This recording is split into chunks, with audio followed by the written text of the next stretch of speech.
Alors, je reviens un peu dans le dossier ici. Les images qui vont être utilisées, là, qui vont apparaître, elles sont à côté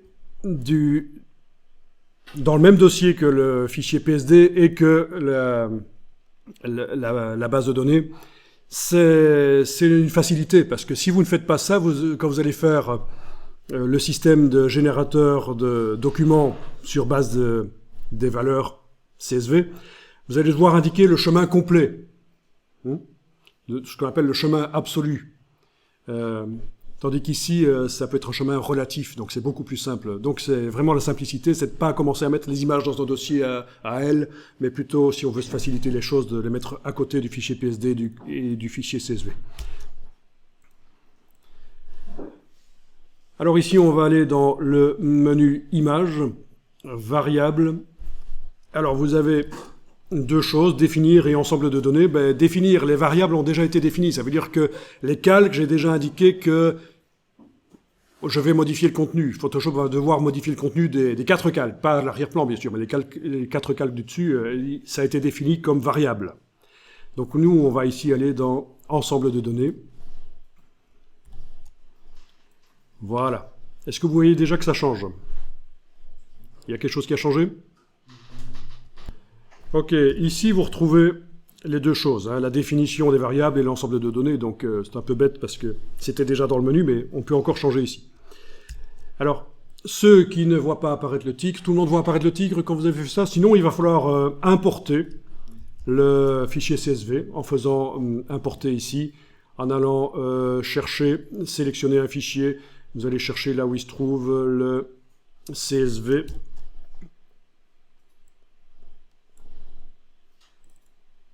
Voilà, si j'utilise le dossier que je vous ai fait télécharger, voilà, c'est celui-là.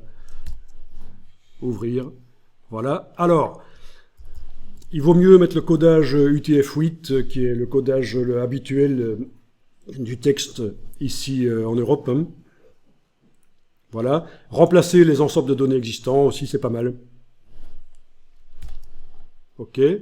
Et si votre fichier CSV n'a pas de problème de syntaxe, s'il n'y a pas deux virgules qui se suivent ou une virgule qui manque pour séparer les valeurs, par exemple, ou une valeur en trop ou manquante, enfin voilà, s'il est bien fait, vous n'avez pas de message d'erreur normalement.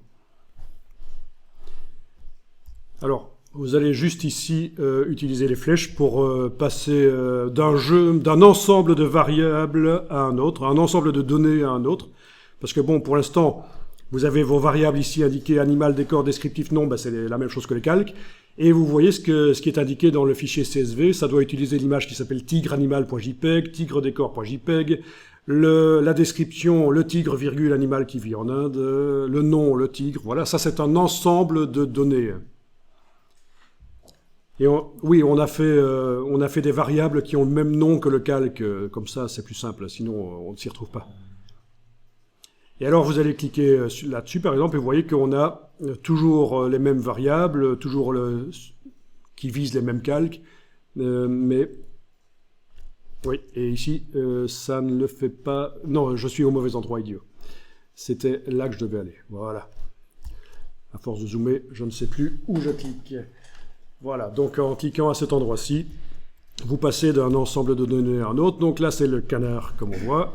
Canardanimal.jpg, canard décor. Ah oui, remarquez que JPEG est indiqué de deux manières différentes ici. Dans la base de données, pour l'image canardanimal.jpg, il est bien indiqué JPEG. S'il était indiqué JPG, il ne trouverait pas l'image. Voilà. Et donc, voilà, en passant de l'un à l'autre, vous voyez Photoshop qui bosse pour vous, qui modifie les contenus. Bon, c'est hyper simple comme exemple ici, c'est juste pour que vous compreniez ce que c'est des variables dans Photoshop. Donc si votre fichier CSV contenait 300 lignes, on pourrait demander à Photoshop de générer 300 fiches, et il ferait ça en 3 minutes, et ça se fait par fichier.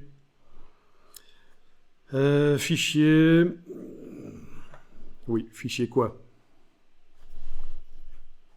Ah oui, fichier exportation, ensemble de données sous forme de fichier. Voilà. Et vous choisirez si vous voulez en PDF, Photoshop ou autre.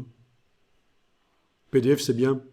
Les polices de caractère dans le PDF restent vectorielles. Elles ne se pixelisent pas. Donc, contrairement à ce qu'on a souvent dit dans les années 90 et 2000, on a souvent entendu « Ne faites jamais de la mise en page, ne faites jamais de texte dans Photoshop parce que ça pixelise », mais c'est pas vrai, parce que si vous enregistrez en PDF, le texte ne pixelise pas, il reste vectoriel dans le fichier PDF. Donc voilà. Ok. Donc vous avez vu le principe. Le principe des variables. Eh bien, écoutez, on va faire votre propre fichier. Donc ce qu'on va faire, c'est un design dans Photoshop. Ensuite, on ira chercher des images sur le web. Ensuite, on va les recadrer pour que ça tombe bien, parce que vous avez peut-être remarqué que ici, le recadrage sur les images n'a pas été fait.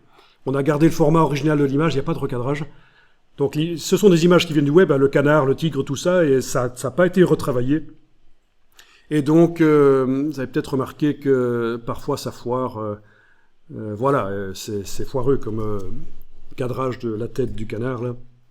Même chose pour les décors en dessous, c'est foireux.